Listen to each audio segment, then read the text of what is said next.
सुखदेव गोस्वामी पाद যখন মহাপ্রস্থান করে চলে গেলেন, পরীক্ষিত মহারাজ তখন গঙ্গার তটে কুশাসনে আসন করে বসে গেলেন আর ভগবানের ধ্যান করতে শুরু করলেন। এদিকে তক্ষক নাগ রওনা হয়েছে, তিনি যাবেন পরীক্ষিতকে ধ্বংসন করার জন্য। কিন্তু যাবেন কেমন করে? পরীক্ষিতের সমাজে তখন হাজার হাজার লোক বসে আছে, যতক্ষণ পরীক্ষিতের মৃত্যু না হয় ততক্ষণ কেউ যাবে না, সবাই পরীক্ষিতের কাছে বসে আছে। এদিকে পরীক্ষিতের পুত্র রাজা জনমেজয় বড় বড় বলিষ্ঠ সৈন্যগণ দ্বারা করিয়ে রেখেছেন, ধার অস্ত্র নিয়ে বসে আছে। যে দিক থেকে তক্ষক নাগ আসবে সেদিক থেকে কেটে টুকরো করে দাও। পালাবে কোথায়, যাবে কোথায়? এই জন্য তক্ষক নাগ কি করলেন, তিনার আসল রূপটাকে একটা বদরি ফলের ভিতরে লুকিয়ে রাখলেন। বদরি ফল মানে কুল, বড়ই। এই জন্য ভাদ্র মাসের বড়ইয়ের মধ্যে দেখবেন পোকা আছে, খেতে নাই। ভাদ্র মাসে ওই তক্ষক নাগ ওই কুলের ভিতরে ঢুকেছিলেন, তো ঢুকে গেলেন। তিনি বহু মায়াবিদ্যা জানতেন, তাই তিনি মায়াবিদ্যার দ্বারা একজন মানুষের রূপ ধারণ করলেন। এক ঝুড়ি ফল আর তার ভিতরে ওই ফুল, ওর ভিতরে তিনার আসল রূপ। মাথার মধ্যে ফলের ঝুড়ি নিয়ে রওনা হয়েছে, কেউ তো আটকাবে না, যাচ্ছে।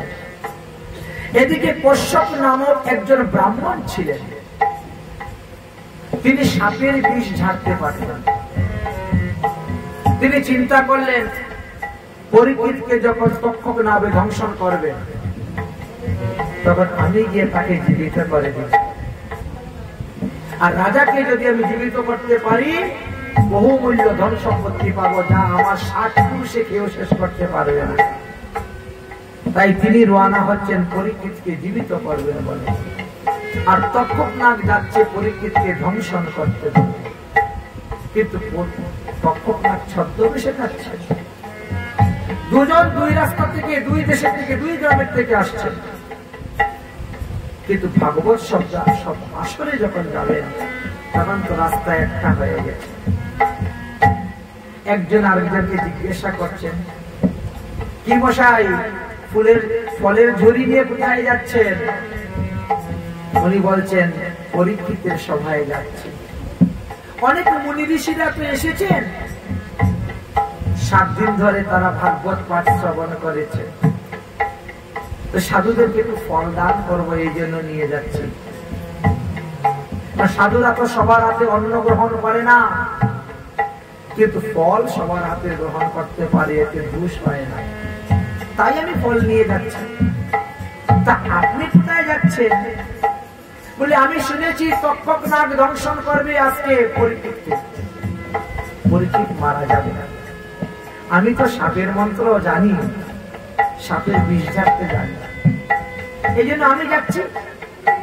আমি গিয়ে পরীক্ষিতকে জীবিত করে দিব, বহুমূল্য ধন সম্পত্তি পাবো, আমার 7 পুরুষে কেউ শেষ করতে পারবে না, তাই আমি যাচ্ছি। ছদ্মবেশী তক্ষক বলছেন, আপনার কি মাথা খারাপ হয়েছে? আপনি জানেন না তক্ষক কত বড় বিষধর সাপ? তক্ষক যখন কোন মানুষের উপর, কোন পশুর উপর চুবল মারে, সঙ্গে সঙ্গে তার শরীরে আগুন লেগে যায়, আর ভস্ম হয়ে ছাই হয়ে ওই আগুনের থেকে দেহ উঠতে থাকে, ছাই হয়ে যায়। তো যার শরীরে আগুন লেগে ছাই হয়ে যাবে তাকে আপনি বাঁচাবেন কেমন করে? মন্ত্রের শক্তি আপনি আঘাত। একে দুরা সাপ পেয়েছ নাকি? দুরা সাপে কামড় মারতেছে, বাঁচাই নিবে? সাধু বলছেন, আপনি আমার মন্ত্র অবহেলা করবেন না। আমি মন্ত্র জপ করে সিদ্ধি লাভ করেছি। যদি পরীক্ষিত মহারাজের দেহের এক মুষ্টি ছাই আমি পাই, ওই ছাই ধরে মন্ত্র বলে আবার যেই পরীক্ষিত সেই পরীক্ষিত করাই না। এত শক্তি! বলে তাহলে চলো পরীক্ষা করবো, দেখা যাক। ব্রাহ্মণ বলছে তক্ষক না আমি পাবো কোথায়, আপনাকে যে পরীক্ষা করে দেখাবো। তক্ষক তখন বলছে আমি তো তক্ষক। হ্যাঁ তুমি মানুষের রূপ কেন? বলে আমি বহু রূপ ধারণ করতে পারি, আমিও মায়াবিদ্যা শিখেছি, আমি যখন যে রূপ ইচ্ছা ধারণ করতে পারি। তাহলে চলো, ওই সামনে একটা গাছ দেখা যাচ্ছে, দেখি পরীক্ষা হয়ে যায়। তক্ষক সর্প গিয়ে যখন গাছের মধ্যে ছুবল দিলেন, গাছে আগুন লেগে গেছে। গাছের ডাল পালা শাখা পাতাটা পুড়ে ছাই হয়ে উঠতে শুরু হয়েছে। ওই ব্রাহ্মণ লাফ দিয়ে ছাই ধরেছেন, ছাই ধরে মন্ত্র বলে যখন মেরেছেন, আবার যেই গাছ সেই গাছ হয়ে গেছে, ফলে ফুলে পরিপূর্ণ। তক্ষক নাগ মাথায় হাত দিয়ে বসে গেছে, সর্বনাশ। মন্ত্রের এত শক্তি, কিন্তু আপনি একজন ব্রাহ্মণ হয়ে আরেকজন ব্রাহ্মণকে অপমান করতে যাবেন না, কারণ সৌমিক মণির পুত্র সিঙ্গি মণি অভিসম্পাদ দিয়েছেন সপ্তম দিবসে তক্ষক নাগ ধ্বংসনে তার মৃত্যু হইবে, তার দেহ ভস্মীভূত হইবে। আপনি ব্রাহ্মণ হয়ে আরেক ব্রাহ্মণকে অবমাননা করতে যাবেন, এটা উচিত হবে না। ঘোড়া ডিঙ্গিয়ে ঘাস কাটা উচিত নয়, কিন্তু আমরা তো তা বুঝি না। আমরা সবাই নিজেকে বড় মনে করি, তাই এক সাধু আরেক সাধু বদনাম গাই, দুর্নাম গাই, তার থেকে যাতে আরো উপরে আমি উঠতে পারি। আপনি তো ধন রূপের আশায় যাচ্ছেন, আমি আপনাকে 7 রাজার ধন দান করব, আপনার শতকুল খেয়েও শেষ করতে পারবেন। আপনি ফিরে যান বাড়িতে, আমি ধন পৌঁছিয়ে দিব। এই কথা বলে ফিরিয়ে দিলেন। তক্ষক নাগ ধীরে ধীরে রওনা হতে হতে একেবারে সবাই এসে উপস্থিত হয়েছে। কেউ কোনো প্রতিবাদ করলেন না, মাথায় ফলের ঝুড়ি নিয়ে আসতেছে, প্রতিবাদ করার কি আছে। আর পরীক্ষিত মহারাজ তো ধ্যানে বসে ধ্যান করতে করতেই ভগবত ধামে চলে গিয়েছেন। পরীক্ষিতের মৃতদেহ পড়ে আছে, কিন্তু ধ্যান অবস্থায় সমাধিস্থ হয়ে আছে, ধ্যান অবস্থায়।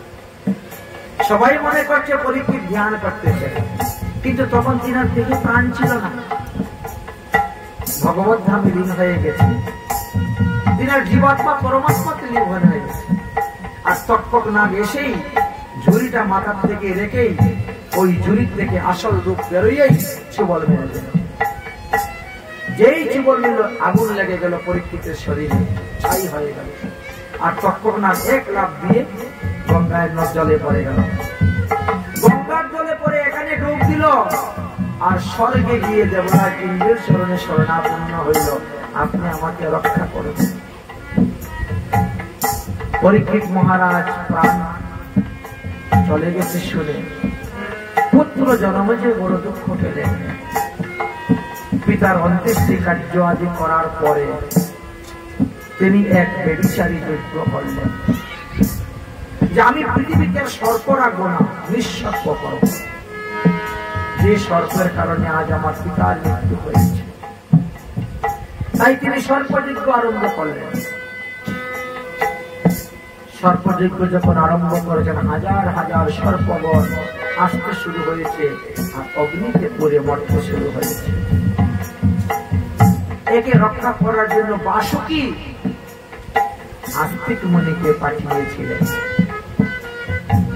আস্তিক মুনি এসেছিলেন, ছোট্ট বালক। এখানে কিসের যজ্ঞ হচ্ছে? সর্পযজ্ঞ হচ্ছে। মহারাজ জন্মে যে আপনারই সর্পযজ্ঞ পূর্ণ হবে না। কেন হবে না? একজন ব্রাহ্মণ এসে না আপনার সর্পযজ্ঞ বাধা দিবেন, আপনার সর্পযজ্ঞ পূর্ণ হইবে না, বন্ধ করবেন। যে যজ্ঞ পূর্ণ হয় না সেটা করার দরকার নেই।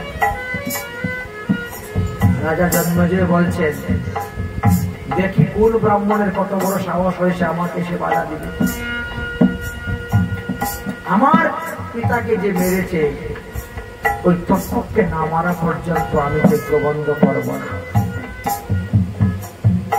অনেক অনুনয় বিনয় করেছিলেন আস্তিক মুনি, কিছুতেই পারছেন না। অনেক চেষ্টা করেছে। জন্মজয় বলছে, হে বালক, তুমি এখানে বসে থাকো। যদি তোমার কথাই সত্য হয়, কোন ব্রাহ্মণ এসে আমাকে বাধা দেয়, তাহলে আমি যজ্ঞ বন্ধ করে দিব। না পর্যন্ত আমি যজ্ঞ করতেই থাকবো। আস্তিক মুনি বসে আছে, যজ্ঞ চলতেছে। লক্ষ লক্ষ সর্প আকাশ থেকে উড়ে উড়ে এসে পড়তেছে মন্ত্র শক্তির দ্বারা, কিন্তু এখন পর্যন্ত তক্ষক নাগ আসতেছে না। জন্মজয় বললেন, হে মুনি ঋষিগণ, আপনাদের মন্ত্রে থেকে শক্তি নেই? এখন পর্যন্ত অদম তক্ষক কেন আসছে না? আগুনে পুড়ে মরতেছে। ঋষিগণ জ্ঞানস্থ হলেন। জ্ঞানস্থ হয়ে বললেন, এই তক্ষক দেবরাজ ইন্দ্রের চরণে শরণাপন্ন নিয়েছে। দেবরাজ ইন্দ্র স্বর্গের সিংহাসনের সঙ্গে তক্ষককে বেঁধে রেখে দিয়েছেন, আর ইন্দ্র নিজেই সিংহাসনের মধ্যে বসে আছেন। তাহলে কেমন করে আসবে তক্ষক? কেন? আপনারা এমন মন্ত্র বলুন, দেবরাজ ইন্দ্র সহ স্বর্গের সিংহাসন সহ তক্ষক নাগ সহ এসে আগুনে পুড়ে মরুক। আমার শত্রুকে যে রক্ষা করতেছে সেও আমার শত্রু, আমার শত্রুকে যে আশ্রয় দিয়েছে সেও আমার শত্রু, ইন্দ্র সহ পুড়িয়ে মারে। তখন ঋষিগণ হাতে নিয়েছেন মন্ত্রপুত বলেছে, ইন্দ্র সহ তক্ষকে সে অগ্নিতে পতিত হোক। মন্ত্র শক্তিতে স্বর্গ থেকে তক্ষক সহ ইন্দ্র আসতে শুরু হয়েছে আকাশ মার্গে। ইন্দ্র গুরুদেব বৃহস্পতি চরণে শরণাপন্ন হলেন, প্রভু আমায় রক্ষা করো, প্রভু আমায় রক্ষা করো, আমি এখন অগ্নিতে পুড়ে মারা যাব। দেবগুরু বৃহস্পতি তখন নিমিষের মধ্যে এসে উপস্থিত হয়ে গেলেন। জন্মে জয়, যজ্ঞ বন্ধ করো, বন্ধ করো বিশাল যজ্ঞ। কে আপনি? আমি দেবগুরু বৃহস্পতি। ও, চরণে ধারে প্রণাম। দেখো, তোমার পিতার কর্মফল অনুসারে কিনাকে তক্ষক নাগ দংশন করেছে, আমাদের তক্ষকের কোনো দোষ নেই। আর তুমি যে এতগুলো সর্পকে আগুনে পুড়িয়ে মেরেছ, এটা তোমারও কোনো দোষ নেই, কারণ তারাও তাদের কর্ম অনুসারে আগুনে পুড়ে মরেছে। তবে তক্ষক অমৃত পান করেছে, দেবরাজ ইন্দ্র অমৃত পান করেছে,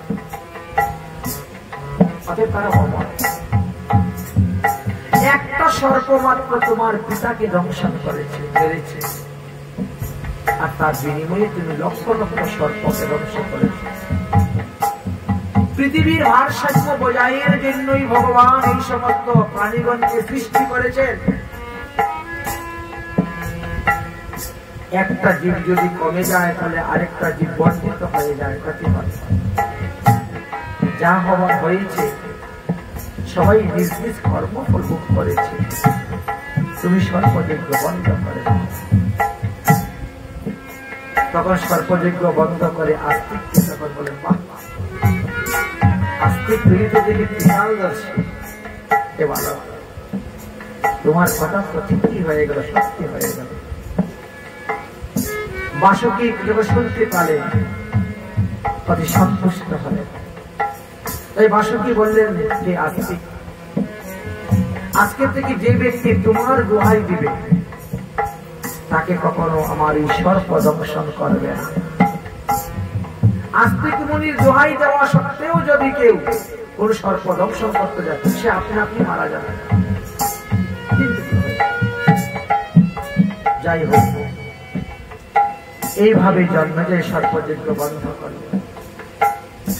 এদিকে নৈমিষারণ্যে সৌনকাদি ৮৮,০০০ ঋষিগণ ছোটমণিকে প্রশ্ন করছেন, আপনার মুখে ভাগবত কথা শ্রবণ করে আমরা খুব আনন্দিত হলাম, সন্তুষ্ট হলাম, প্রসন্ন হলাম। আপনার মুখে ভাগবত কথা শ্রবণ করে আমাদের হৃদ এবং কর্ণ সব পুলকিত হয়ে উঠেছে। তো ভাগবত গ্রন্থের মতন আর কতগুলো গ্রন্থ আছে, পুরাণ আছে আমাদের। যদিও লোকমুখে শুনেছি আমরা 18টা পুরাণ আছে, কিন্তু 18টা পুরাণের নাম তো সবাই জানি না। আপনি কৃপা করে 18টা পুরাণের নাম বলুন, আর কোন কোন পুরাণে কতগুলা শ্লোক আছে তাও আপনি কৃপা করে আমাদের কাছে বলবেন। ছোটমণি বললেন, এই সৌনকাদি ঋষিগণ ব্যাসদেব যে 18টা পুরাণ রচনা করেছেন, এই 18টা পুরাণের মধ্যে 6টা সাত্বিক পুরাণ, 6টা রাজস্বিক পুরাণ আর 6টা তামসিক পুরাণ। এবার 6টা সাত্বিক পুরাণের নাম আমি তোমার কাছে বলবো।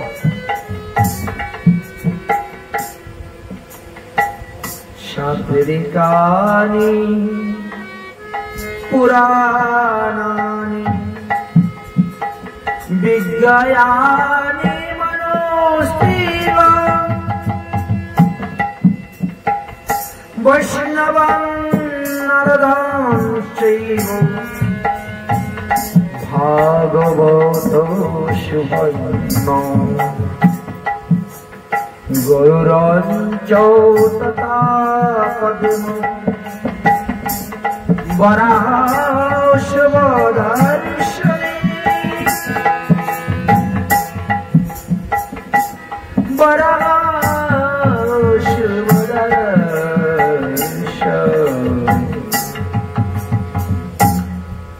প্রথম পুরাণের নাম হলো বিষ্ণু পুরাণ,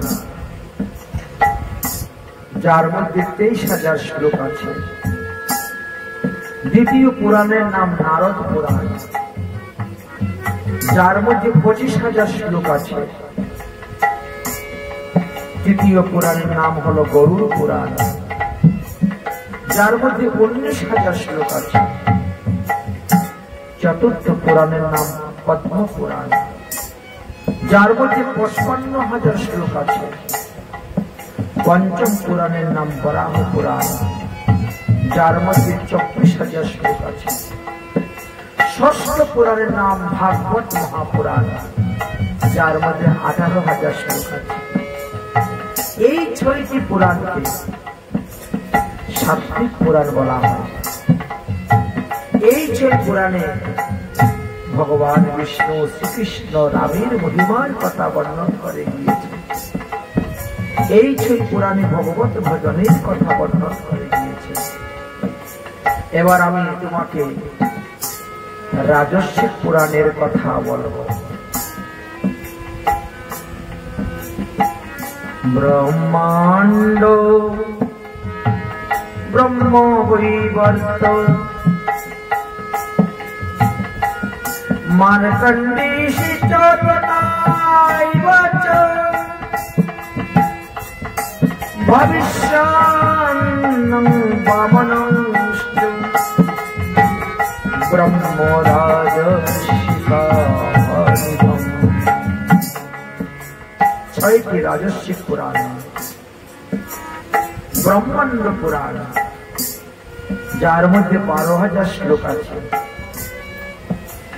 ব্রহ্ম বৈবর্ত পুরাণ, যার মধ্যে 18,000 শ্লোক আছে। মার্কণ্ডেয় পুরাণ, যার মধ্যে 9,000 শ্লোক আছে। ভবিষ্য পুরাণ, যার মধ্যে 14,000 শ্লোক আছে। বামন পুরাণ, যার মধ্যে 10,000 শ্লোক আছে। ব্রহ্ম পুরাণ, যার মধ্যে 10,000 শ্লোক আছে। এই 6টি পুরাণ হলো রাজস্বিক পুরাণ। আর এই 6 পুরাণের মধ্যে ব্রহ্মার আর মহাদেবের অধিক মহিমার কথা বর্ণন করে গিয়েছে। অতঃপর তামসিক পুরাণ 6টা শোনো।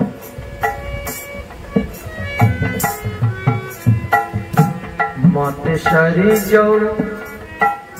कुर्मस्तथा लिंगम सैव स्कंदः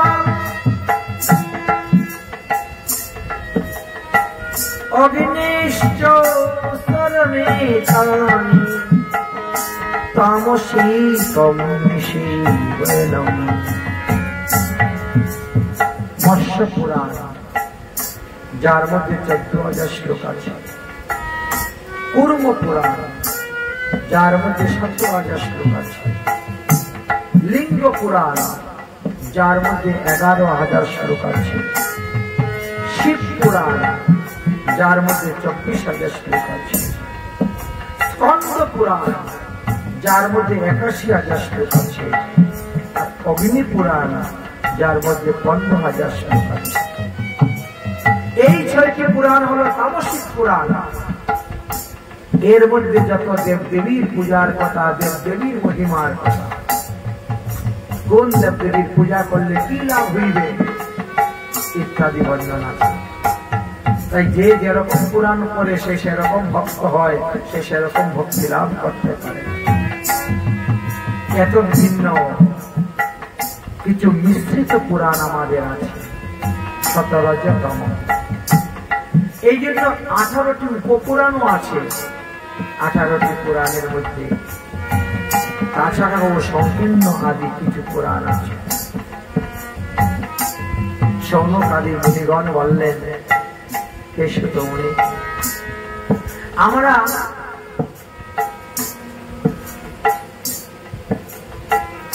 মার্কেন্ড ঋষির কুলে জন্মগ্রহণ করেছি। আর মার্কেন্ড পুরাণের নাম শুনে আমাদের পিতৃপুরুষের কথা মনে হয়ে গেল। অতএব মার্কেন্ডীয় ঋষি কিভাবে ভজন করে ভগবান পদপদ্ম লাভ করেছিলেন, আপনি একটু কৃপা করে তার মহিমার কথা বর্ণন করুন, আমরা শুনতে চাই। ঠিক আছে। মার্কেন্ডীয় ঋষির পিতা ছিলেন নীলকণ্ঠ ঋষি, যিনার জন্ম হয়েছিল কাশীতে। বহুদিন যাবৎ বিবাহ করার পরেও কোন সন্তান আদি হয় নাই।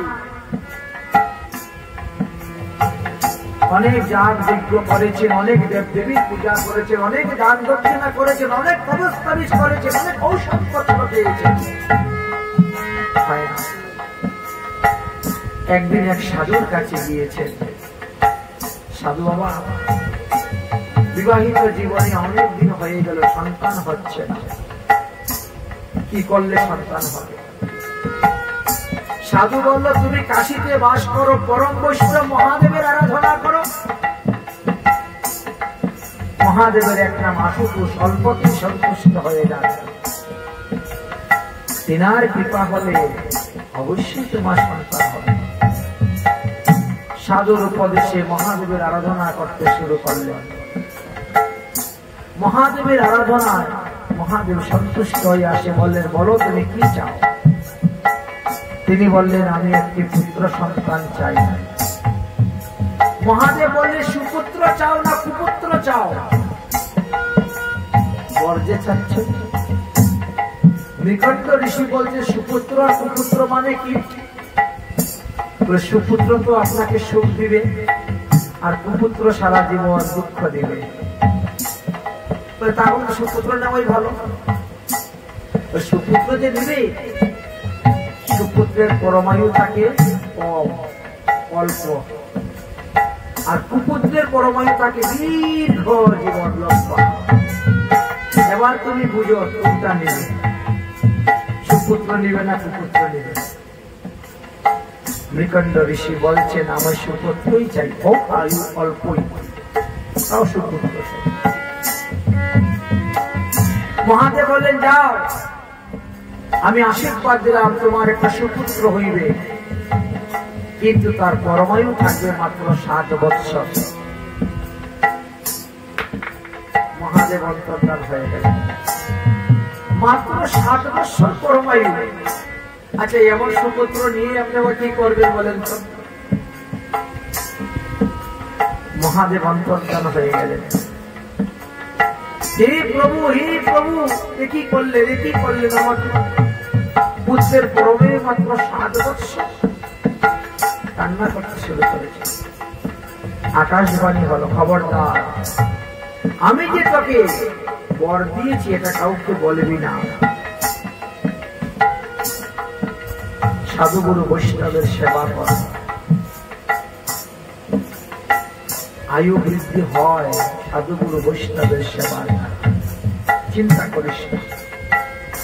কিন্তু বাবার মন তো চিন্তা তো হবে। মহাদেবের আশীর্বাদে সন্তান জন্ম হলো, সুপুত্র। গ্রামবাসী সবাই জেনে দেখে সবাই ছেলেকে টুলুটুলু করে রাখে। এত গুণ পুত্রের, জন্মের পর থেকে তার মধ্যে যে গুণ ছিল, দেবতাদের মধ্যে এত গুণ নেই। এত নর্ম, এত ভদ্র, এত সভ্য। যেমন তার চলাফেরা, তেমন তার কথাবার্তা, তেমন তার আচার আচরণ, সবাই সন্তুষ্ট, সবাই খুশি, এমন ছেলে হয় না। কিন্তু বাবার মনে একটাই দুঃখ, আমার ছেলের পরমায়ু মাত্র 7 বছর। চিন্তা করে কুলে করে পাচ্ছে। দেখতে দেখতে ছেলের 6টি বৎসর গত হয়ে গিয়েছে, আর মাত্র 1 বৎসর বাকি আছে। তখন নিকণ্ড ঋষি ওই সাধুর কাছে গেলেন। সাধু বাবা, আপনি তো সবই জানেন, আপনার কথা মতো তপস্যা করেছিলাম, মহাদেবের কৃপা পেয়েছিলাম, কিন্তু আমার ছেলের পরমায়ু আর 1 বৎসর বাকি আছে। কি করলে ছেলের পরমায়ু বাড়বে, আপনি একটু কৃপা করে বলুন। সাধু বললেন, কোন সিদ্ধ মহাত্মার চরণাশ্রয় করাও, কোন সিদ্ধ মহাত্মার কাছ থেকে তাকে দীক্ষা দেওয়া, আর সিদ্ধ মহাত্মার সেবা পূজায় তাকে লাগিয়ে দাও। সে যখন সিদ্ধ পুরুষের সেবা করবে, তার সেবাতে সন্তুষ্ট হইয়া সিদ্ধ মহাত্মা যদি বলেন চিরঞ্জীবী ভব, হয়ে গেল, তাহলে আপনার ছেলে আর 7 বৎসরে মরবে না, অমর হয়ে গেল। সাধুর বাক্য ভগবানও ফেলতে পারেন না, তাই যাও সাধুর সেবা লাগাও। নিকণ্ড ঋষি বলছেন, সিদ্ধ মহাত্মাকে আমি তো জানি না, আপনি বলুন, তাহলে আমি যাবো সেই সিদ্ধ মহাত্মার কাছে, আমার ছেলেকে সেখান থেকে দীক্ষা দিয়ে সেখানেই কাজ করাবো। সাধু বলছে, আমিও জানি না, তাহলে কি করা যাবে? বলে, তাহলে আজ থেকে যত সাধু কাশীতে দেখবেন, সবাইকে সিদ্ধ মহাত্মা মনে করি, দণ্ডবত প্রণাম করে, তার সেবা করে। সাধু দেখলেই, সাধুর বেশ দেখলেই তার গুণ বিচার করতে যাবেন না, তাকে দণ্ডবত করবেন, তাকে প্রণাম করবেন, তার সেবা করবেন। সে নকল সাধু হোক, ছল সাধু হোক, কপট সাধু হোক, তাতে আপনার কিচ্ছু হবে না, তার পাপে তাকে পাবে। আপনি তো সাধু জ্ঞানে তার পূজা করছেন, আপনি সেই ফলই পাবেন। ভক্তমাল গ্রন্থে কিন্তু একথা পরিষ্কার লেখা আছে। তাই বলছেন, যাদের মনে আছে গুণমাল, তারা গিয়ে পড়ো ভক্তমাল। কত চুর, ডাকাত, বদমাশ, গুন্ডা সাধু বেশ করে আসতে রাজবাড়ি, রাজু সাধু জ্ঞানী তাদেরকে চরণ ধৌত করেছেন, পূজা করেছেন, দক্ষিণা দান করেছেন, সেই ফলই পেয়েছেন। দেশের সম্মান, দেশের মর্যাদাতেই সন্তুষ্ট। তাই এই কাশীতে যারা বিশ্বনাথ দর্শন করতে আসবে, তোমার ছেলেকে এখানে বসিয়ে দাও, সবাইকে যেন দণ্ডবত করে, প্রণাম করে, তাদের সেবা করে। আরে নকল সাধু সেবা করতে করতে হয়তো কোনদিন আসল সাধু এসে পৌঁছে যেতে পারে, তার সেবা যদি করা হয়ে যায়। আর আসল সাধু যদি চিরঞ্জীবী ভব বলে আশীর্বাদ দিয়ে দেয়, তবেই তো ছেলের মঙ্গল কল্যাণ।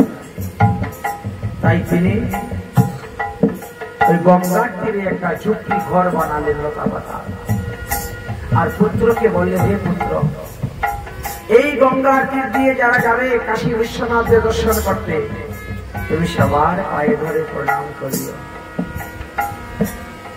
ঠিক আছে। নর নারী নিকলে যত যুবা বৃদ্ধা বালা, বহুত ব্রাজ বীর অনেক পশু, সপুর সংসারা দেখো তো আবত, জুরি হাত পুনঃ পুনঃ ধরি মহিমাত, দণ্ডবত প্রণাম করত। পুত্রকে শিক্ষা দিলেন। পুত্র সেইভাবেই করতে শুরু করলেন। দেখতে দেখতে দেখতে দেখতে আর মাত্র 5 দিন বাকি আছে 7 বৎসর পূর্ণ হওয়ার। বাবার চোখে আর ঘুম নেই। 5 দিন পরেই আমার ছেলে মারা যাবে। আজ পর্যন্ত কোন সাধু সন্ত মহাত্মা কেউ মুখ ফুটে বলে নাই চিরঞ্জীবী ভব বলে আশীর্বাদ দিল। কেউ আশীর্বাদ দেয় নাই আয়ুষ্মান ভব, কেউ আশীর্বাদ দেয় নাই দীর্ঘজীবী ভব, কেউ আশীর্বাদ দেয় নাই কল্যাণ মস্তু। প্রণাম করে যাচ্ছে। তাই বাবার চোখে ঘুম নেই, আহার নেই, কুটিয়ার মধ্যে বসে বসে কান্না করছেন আর বলছেন, হে পুত্র, যায় যারা আসবে তাদেরকে প্রণাম করে যায়। হঠাৎ দেখা যায় একসঙ্গে 7 জন সাধু আসতেছেন। 7 জন সাধু। পুত্র মার্কেন্ডীয়, ওই দেখ 7 জন সাধু আসতেছে, যা বাবা যা প্রণাম কর। মার্কেন্ডীয় দৌড়ে গিয়ে লম্বা হয়ে পড়ে গেছে। সাধু বাবা দণ্ডবত প্রণাম। দৈব ক্রমে সাধুর মুখে দিয়ে বেরিয়ে গেল, চিরঞ্জীবী ভব। মাত্র 5 দিন পরমারি বাকি ছিল। মৃগণ্ড ঋষি তো কুটিয়ায় ছিলেন। আনন্দে আত্মহারা হয়ে অশ্রু নদী বাঁচতে বাঁচতে আনন্দ অশ্রু। হে ঋষিবর, হে সাধু বাবা, আপনাদের বাক্য যেন সত্য হয়, আমাদের বাক্য যেন সত্য হয়, সত্য হয় বলে এসে সাধুদের চরণে লুটিয়ে পড়েছেন। সাধুরা বলছে, আমাদের বাক্য কখনো মিথ্যা হয় না। তুমি জানো আমরা কে? না, আমরা হলাম সপ্ত ঋষি। আমরা সাধু বেশে ধারণ করে পৃথিবীতে ভ্রমণ করতেছি, তীর্থ ভ্রমণ করতেছি। সাধু চিনা বড় মুশকিল। সপ্ত ঋষি, কিন্তু আমার ছেলের পরমায়ু যে আর মাত্র 5 দিন আছে। তুমি কেমন করে জানলে তোমার ছেলের পরমায়ু 5 দিন? বলে, ওটা তো বলা যাবে না। আমি এক দেবতার আরাধনা করেছিলাম পুত্র সন্তান প্রাপ্তির জন্য। সেই দেবতা আমাকে বললেন, তোমার একটা সুপুত্র হইবে, তার পরমায়ু থাকবে মাত্র 7 বৎসর। আর 7 বৎসর পূর্ণ হওয়ার মাত্র 7 দিন বাকি আছে। 5 দিন বাকি। তার মধ্যে আপনারা এসে চিরঞ্জীবী বলছেন, আপনাদের বাক্য যেন সত্য। সপ্ত ঋষিরা বললেন, ঠিক আছে, তুমি যখন জানোই তোমার ছেলের পরমায়ু 5 দিন, 5 দিন পরে মারা যাবে, তাহলে তোমার ছেলে আমাদের কাছে দান করে দাও। তুমি তো পারবে না তোমার ছেলেকে বাঁচাতে, আমরা একটু চেষ্টা করে দেখি। আমাদের বাক্যকে আমরা সত্য করতে পারি কি না। যদি তোমার ছেলে মারা যায় আমরা তার অন্ত্যেষ্টি ক্রিয়া করব, আর যদি ছেলে বেঁচে যায় তোমার কাছে পাঠিয়ে দিব 7 দিন 5 দিন পরে, দান করে দাও আমাদেরকে। তিনি গঙ্গার জল হাতে নিয়ে তিল তুলসী নিয়ে পুত্রকে দান করে দিলেন সাধুদের কাছে। সপ্ত ঋষিগণ মহাদেবকে দর্শন করে সেখান থেকে রওনা হলেন একেবারে ব্রহ্মলোকে। ব্রহ্মার কাছে গিয়ে উপস্থিত হয়েছে ওই বালককে নিয়ে। বালকের তপস্যা শক্তি নেই, ঋষিরা তাদের তপস্যা শক্তি দ্বারা নিয়ে রওনা হয়ে গেছে। তাই গুরুদেব তিনার ভজন শক্তি দ্বারা শিষ্যকে উদ্ধার করতে পারেন, শিষ্যকে বৈকুণ্ঠে পাঠিয়ে দিতে পারেন যারা মন প্রাণে গুরু সেবা করে যাচ্ছে।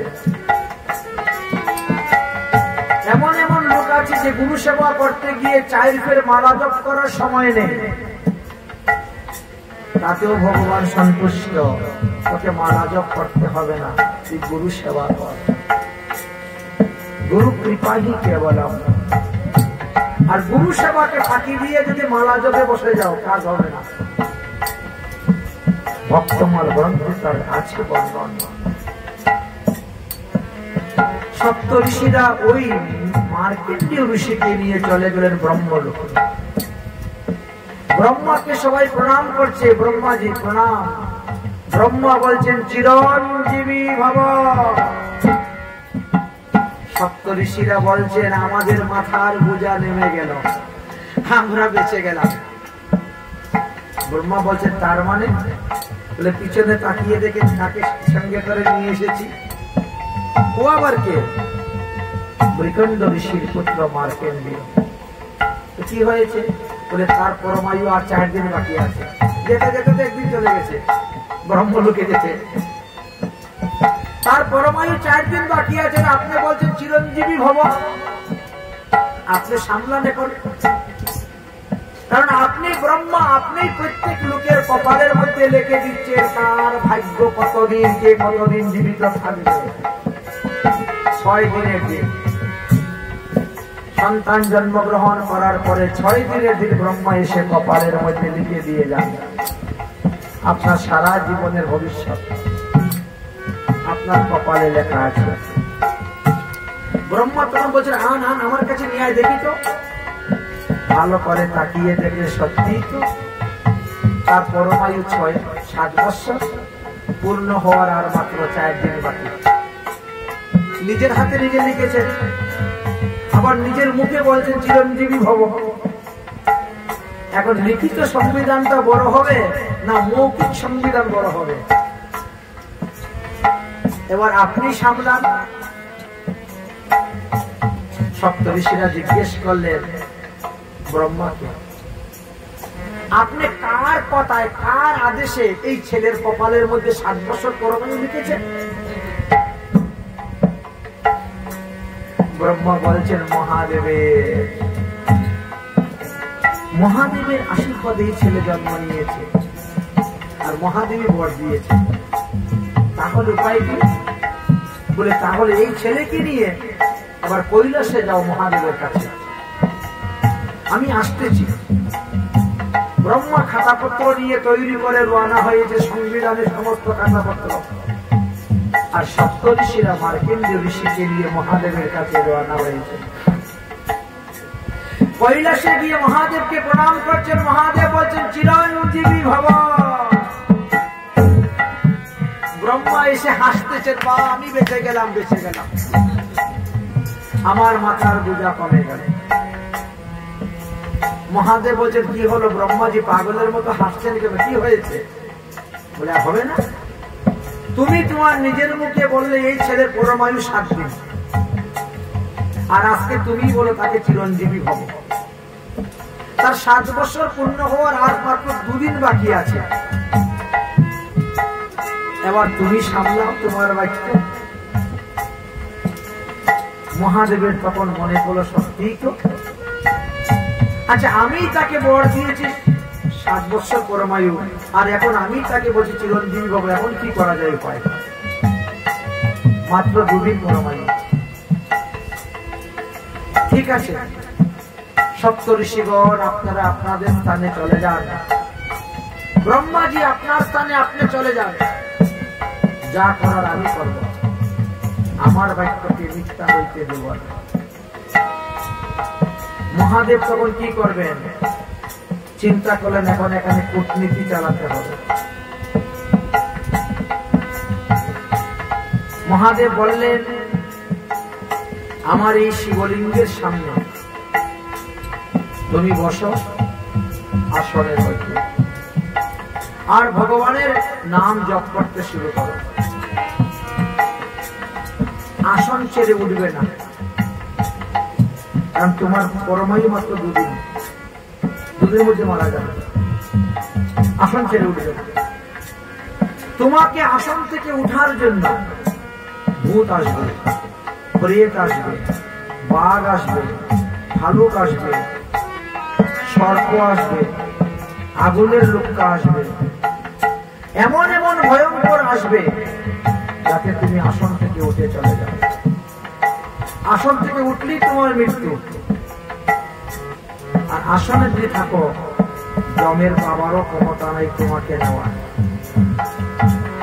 অতএব আসনকে আগে শুদ্ধ করে পূজা করে বসো। এই জন্য আমরা যখন পূজা করতে যাই তখন কি করি? ভূমিতে হাত দিয়ে আগে ভূমি শুদ্ধ করি, জল দিয়ে ত্রিকোণ করে 3 কোণার পূজা করা হয়, তার উপরে আসন দেওয়া হয়, তার উপরে গঙ্গা জল ছিটানো হয়, তার উপরে ফুল দেওয়া হয়, তারপরে একটা মন্ত্রের দ্বারা সেই আসনকে প্রণাম করে ওই ফুলটাকে শিকার মধ্যে, চুলের কুপার মধ্যে অথবা ডাইন কানের মধ্যে রেখে আসনে বসে পূজা করতে হয়। আসন শুদ্ধি, দেহ শুদ্ধি, তারপরে তো পূজা। তাই শিখিয়ে দিলেন, যদি বিশেষ বিপদে পড়ো তাহলে তুমি আমাকে ডাকিও, আমি আসব, কিন্তু আমি এখন তোমার সামনে থাকবো না। আমি আড়ালে আছি, আড়ালে থেকে আমি তোমাকে দেখবো, তোমাকে রক্ষা করার চেষ্টা করব।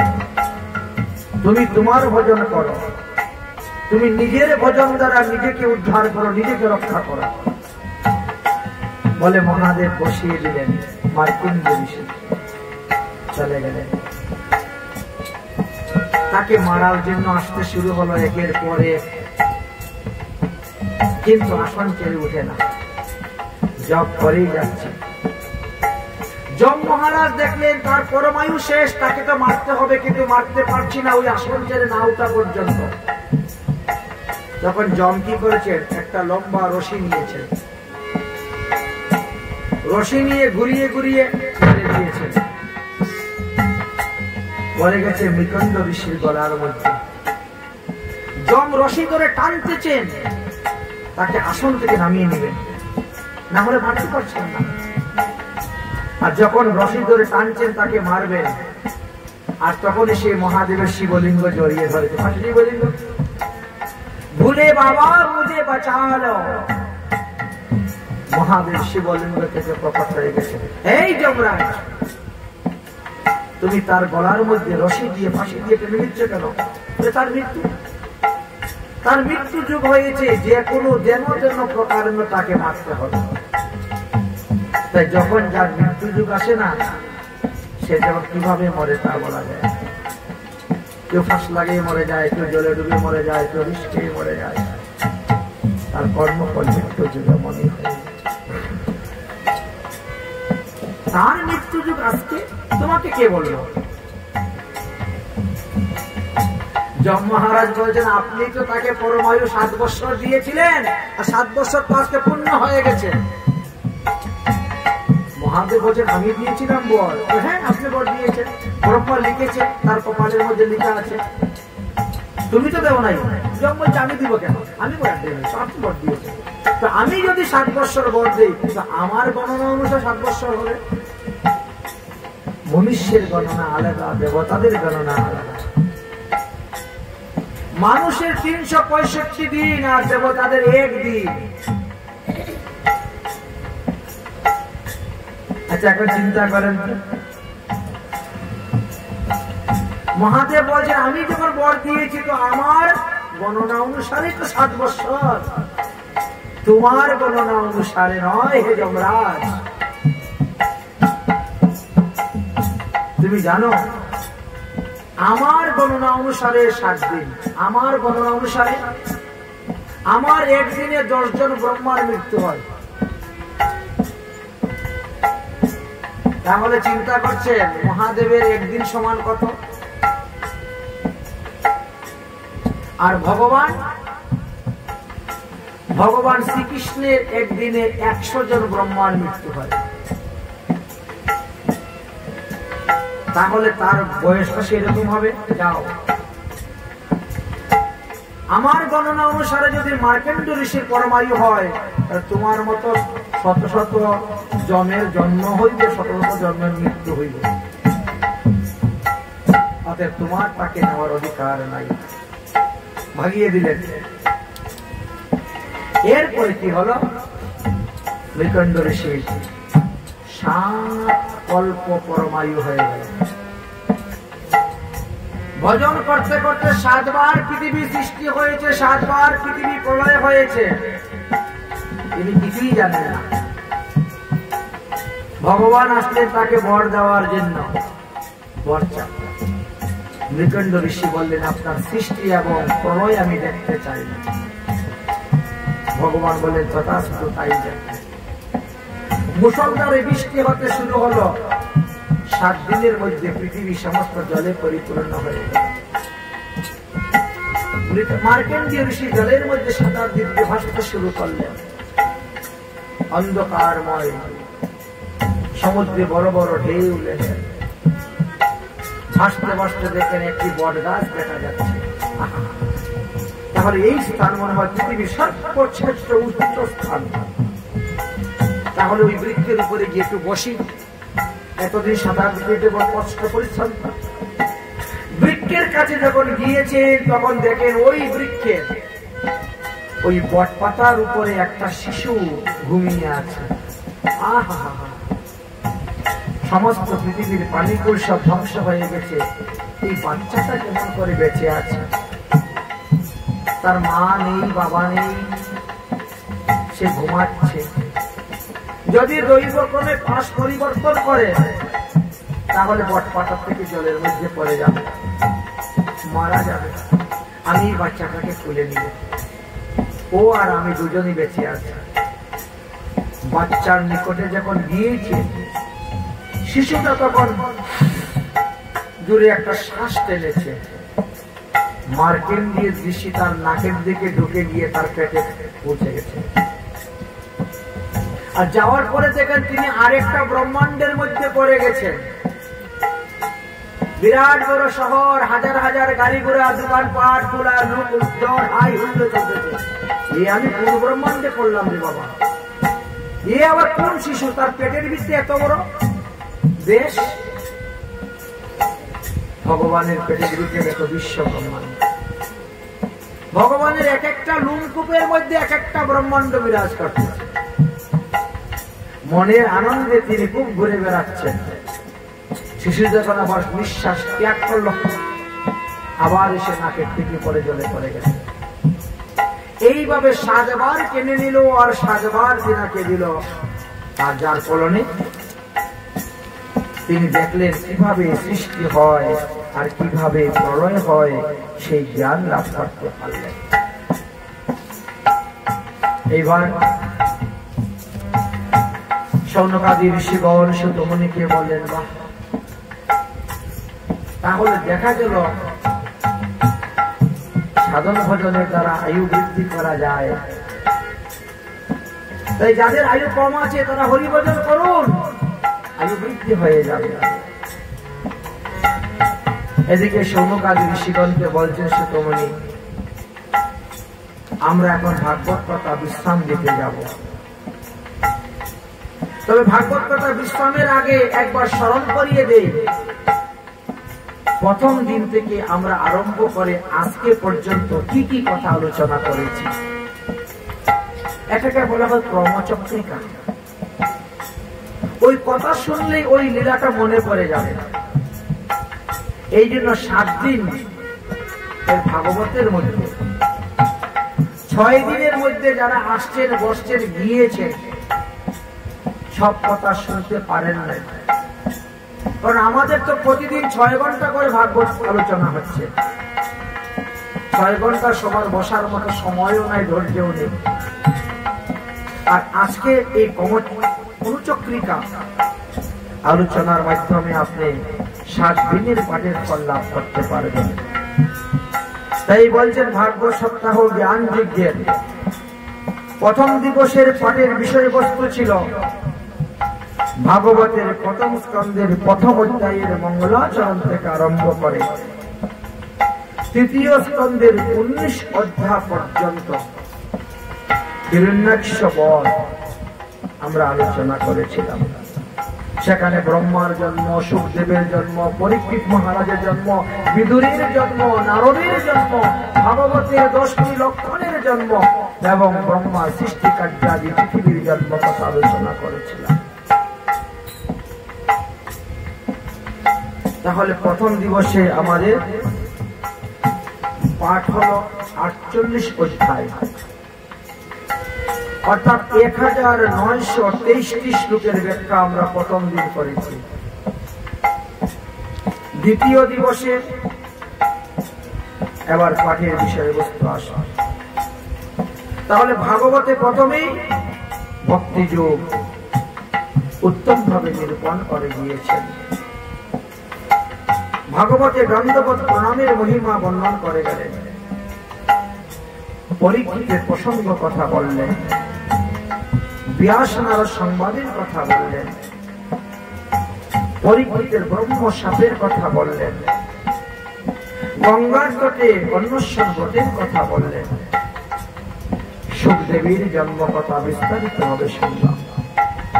সুখদেব কিভাবে পরীক্ষিতের সবাই এসে উপস্থিত হলেন, ব্রহ্ম এবং নারদ সংবাদ, ভগবানের 24টি মুখ্য মুখ্য অবতারের কথা, ব্রহ্মার সৃষ্টি কার্যের কথা, বিদুর উদ্ধব সংবাদের কথা, বিদুর মৈত্রী সংবাদের কথা, ভাগবত পুরাণ সংগীতার 10টি লক্ষণের কথা, ব্রহ্মার দ্বারা কিভাবে এই প্রাকৃতিক জগতের বিকৃতি সৃষ্টি হলো, বিরাট পুরুষের উৎপত্তির কথা, পৃথিবী দেবীর জন্ম কথা, পৃথিবী দেবীর উৎপত্তি কথা, ওরা ভগবানের কথা, অবতারের কথা শুনল।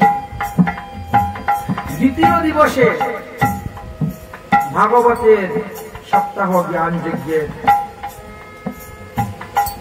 ভাগবতের বিষয়বস্তু আলোচনা করতে গিয়ে ভাগবতের 3য় স্কন্ধ থেকে আরম্ভ করে 3য় স্কন্ধের 20 অধ্যায় থেকে আরম্ভ করে 5ম স্কন্ধের 14 অধ্যায় পর্যন্ত আমরা পড়েছিলাম, জড়ভরত চরিত্র পর্যন্ত।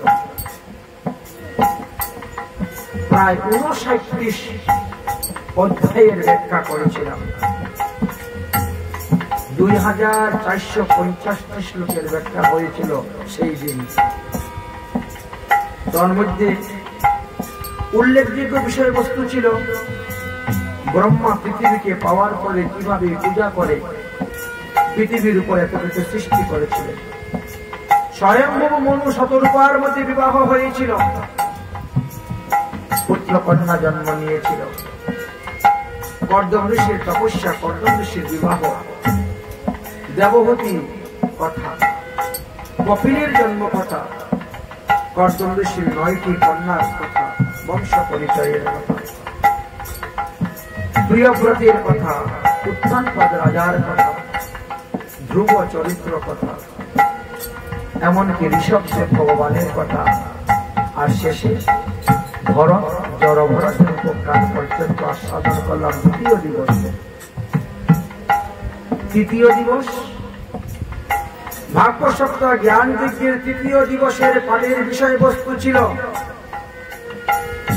5ম স্কন্ধের 15 অধ্যায় থেকে আরম্ভ করে সপ্তম স্কন্ধের দশম অধ্যায় পর্যন্ত 41টি অধ্যায়ের ব্যাখ্যা হয়েছিল। ওই দিন 1683টি শ্লোকের ব্যাখ্যা হয়েছিল। সেই দিন আমরা ভরতের বংশ বর্ণন করেছিলাম, সপ্তদ্বীপ পৃথিবীর কথা বর্ণন করেছিলাম, সূর্য দেবীর কথা বর্ণন করেছিলাম, সপ্ত গ্রহ, সপ্ত পাতাল, সপ্ত স্বর্গের কথা ব্যাখ্যা হয়েছিল। দক্ষ প্রজাপতির উপকান আলোচনা হয়েছিল। অজামিলের চরিত্র কথা বর্ণন করেছিলাম। নারদের উপদেশে দক্ষের 11,000 পুত্রগণ বাবাজি হয়ে গিয়েছিল। দক্ষের 60টি কন্যা হইতে বংশ বিস্তার হয়ে পৃথিবী পরিপূর্ণ হয়েছিল। বৃহস্পতির অদর্শনের কারণে দেবতারা এসে দশটা পুত্র বিশ্বলোককে গুরু করেছিলেন। বৃত্তাসুরের আবির্ভাব হয়েছিল। রাজা চিত্রকেতুর জন্ম কথা বলেছিলাম। শেষে পঙ্গৎস সেবনের কথা আলোচনা হলো। নারদ যুধিষ্ঠির সংবাদ আলোচনা করতে গিয়ে প্রহ্লাদ চরিত্র, নরসিংহ অবতার, হিরণ্যকশিপু বধ পর্যন্ত আমরা তৃতীয় দিনে আলোচনা করলাম। চতুর্থ দিবসে শ্রীমদ্ ভাগবত সপ্তাহ জ্ঞান যজ্ঞের সপ্তম স্কন্ধের 11 অধ্যায় হইতে দশম স্কন্ধের চতুর্থ অধ্যায় পর্যন্ত প্রায় 57টি অধ্যায় পাঠ করা হয়েছে। অর্থাৎ 2379টি শ্লোকের ব্যাখ্যা সেই দিন করা হয়েছে। সেখানে ছিল মানব ধর্ম, স্ত্রী ধর্ম, পুরুষ ধর্ম, বর্ণ ধর্ম, আশ্রম ধর্ম, গৃহস্থ ধর্ম, ব্রহ্মচর্য, বানপ্রস্থ, সন্ন্যাস ধর্মের কথা, সদাচার পালনের কথা আলোচনা হয়েছে। মন্বন্তর অবতারের কথা, গজকুবীরের উপাখ্যান, সমুদ্র মন্থন, মহাদেবের বিষপান, কূর্ম অবতার, অজিত অবতার, জন্মন্তরী অবতার, মোহিনী অবতার, বলিরাজার চরিত্র, বামন ভগবানের চরিত্র, মৎস্য অবতারের চরিত্র, আর বৈবিষ্যত মনুর কথা, সুদর্ণের কথা, চবন ঋষির কথা, দুর্বাসা ঋষির সংবাদ, অম্বরীশ সংবাদ, মান্দাতার কথা, সৌভরী ঋষির কথা, ত্রিশঙ্কুর কথা, মহারাজ হরিশ্চন্দ্রের কথা, সগর রাজার কথা, দশরথ মহারাজের কথা, ভগবান রামচন্দ্রের কথা আলোচনা হয়েছিল। তারপরে আমরা চন্দ্রবংশে প্রবেশ করেছিলাম। চন্দ্রবংশে ঋচ্ছিক মুনি, যমদগ্নি মুনি, পরশুরাম ভগবানের কথা, যজাতির চরিত্র, যদুবংশের কথা, উগ্রসেনের কথা, বসুদেব দেবকীর কথা, বলরামের জন্ম কথা এবং ভগবান শ্রীকৃষ্ণের জন্ম কথা আমরা ওই দিন আস্বাদন করেছিলাম চতুর্থ দিবসে। পঞ্চম দিবসে শ্রীমদ্ ভাগবত সপ্তাহ জ্ঞান যজ্ঞের পঞ্চম দিবসে বিষয়বস্তু ছিল ভাগবতের দশম স্কন্ধ হইতে, দশম স্কন্ধের পঞ্চম অধ্যায় হইতে আরম্ভ করে দশম স্কন্ধের 53 অধ্যায় পর্যন্ত 49টি অধ্যায়ে 2026টি শ্লোকের ব্যাখ্যা করেছিলাম আমরা। সেখানে বিশেষভাবে ছিল নন্দ উৎসব গোকুলে, পুতনার আকস্মিক বধ, শকাটাসুর ভঞ্জন, ভগবানের নামকরণ, উদকুল ভঞ্জন, যমলার্জুন উদ্ধার, গুচারণ লীলা, ভূমাসুর, বকাসুর, অগাসুর, ধনুকাসুর, অরিষ্টাসুর, কেশিদত্ত ইত্যাদি বধ, দাবানল ভক্ষণ, কালীয়নাগ দমন, গোপীদের বস্ত্রহরণ, যজ্ঞপত্নীকে কৃপা, বেণুগীত, গিরিরাজ গোবর্ধন ধারণ আর রাসলীলা, মহারাসলীলা। বরুণালয় থেকে ফিরিয়ে আনলেন তিনার বাবা শঙ্কচূড় দৈত্যবধ, যুগল গীত, রাধাকুণ্ড শ্যামকুণ্ডের উৎপত্তি, মানসী গঙ্গার উৎপত্তি, দানঘাটির মহিমা। শেষে আমরা কংসবধ, চানুর মুষ্টিক বধ, ভগবান শ্রীকৃষ্ণের উপনয়ন সংস্কার, গুরুকুলে চলে গেলেন বিদ্যা শিক্ষা লাভ করতে। গুরুর মৃতপুত্র এনে দক্ষিণা দিলেন, ফিরে আসলেন, কুব্জাকে বিয়ে করলেন, উদ্ধবকে পাঠাইলেন বৃন্দাবনে। ভ্রমর গীত, উদ্ধব গীত আস্বাদন করলাম। অবশেষে জরাসন্ধের সঙ্গে 17 বার যুদ্ধ, কালযবনকে বধ করে ভগবান দ্বারকায় চলে গেলেন। বলরামের বিবাহ হলো, তারপরে ভগবান শ্রীকৃষ্ণ রুক্মিণীকে বিবাহ করলেন। ষষ্ঠ দিবসের পাঠে আমরা কি আস্বাদন করেছিলাম? শ্রীমদ ভাগবত সপ্তাহ জ্ঞান যজ্ঞের ষষ্ঠ দিবসের পাঠের বিষয়বস্তু ছিল ভাগবতে দশম স্কন্ধের 54 অধ্যায় হইতে আরম্ভ করিয়া একাদশ স্কন্ধের 6 অধ্যায় পর্যন্ত 43টি অধ্যায় কালকে আলোচনা হয়েছিল। এই জন্য একটু তাড়াতাড়ি শেষ হয়েছে। কালকে ছিল 43 অধ্যায়, সব থেকে কম অধ্যায়,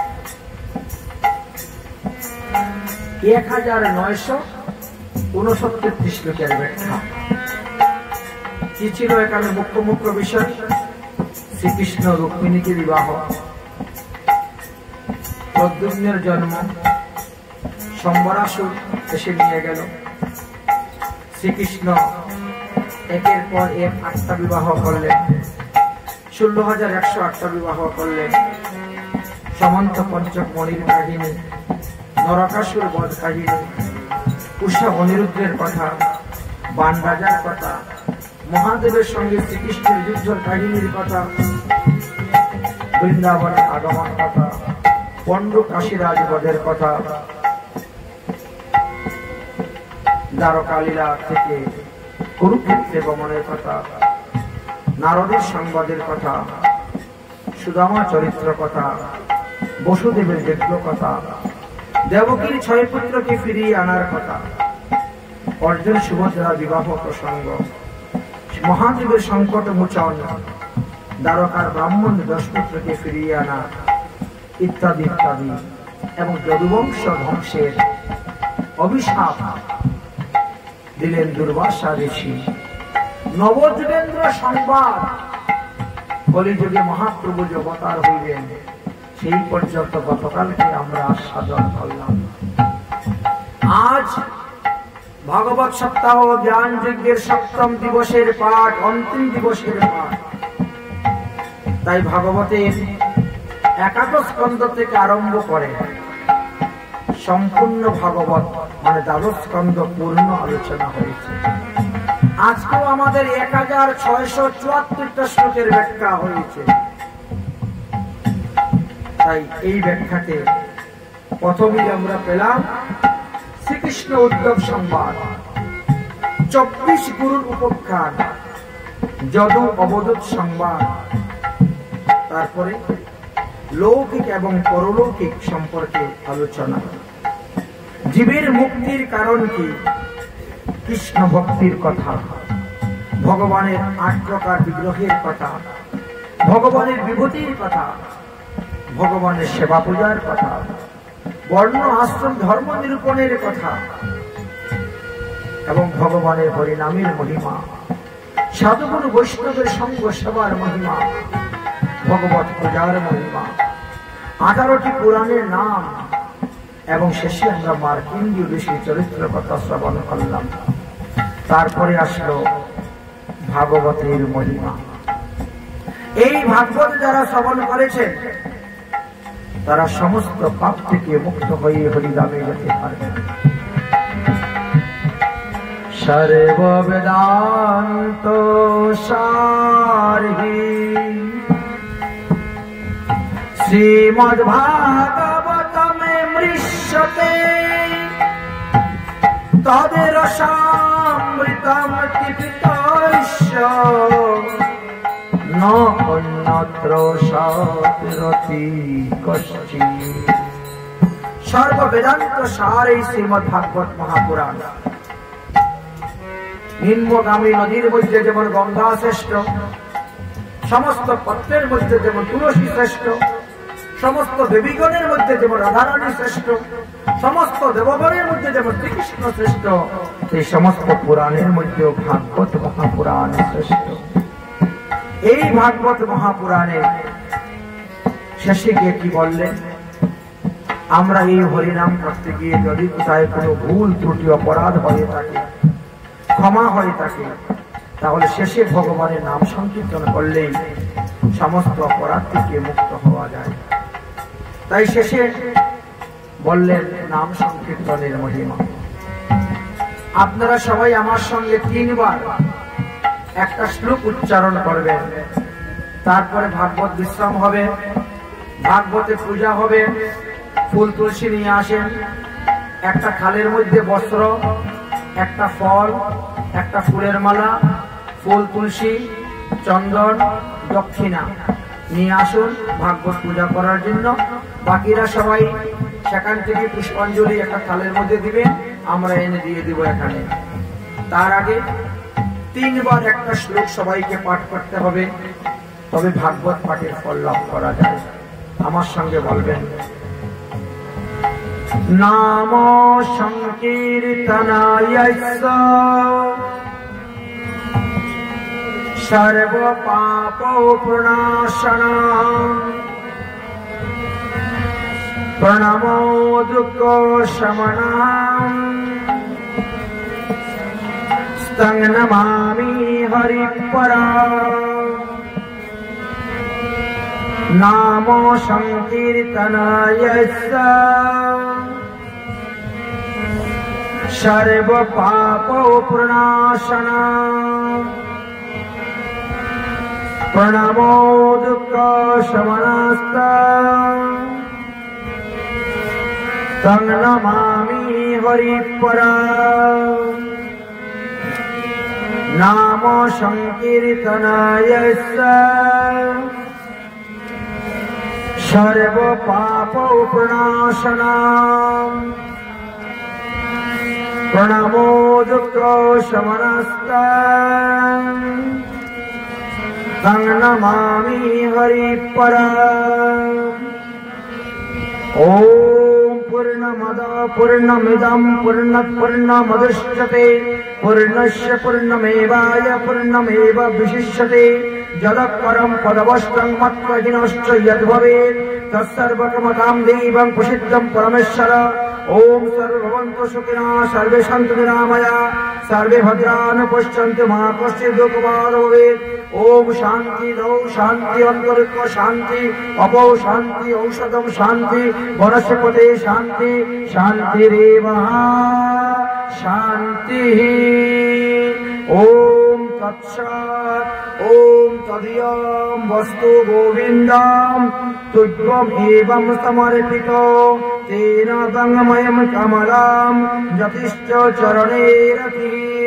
ॐ तत्सत्। बोलो श्रीमद्भागवत महापुराण की, श्रीमद्भागवत महापुराण की, श्रीमद्भागवत महापुराण की।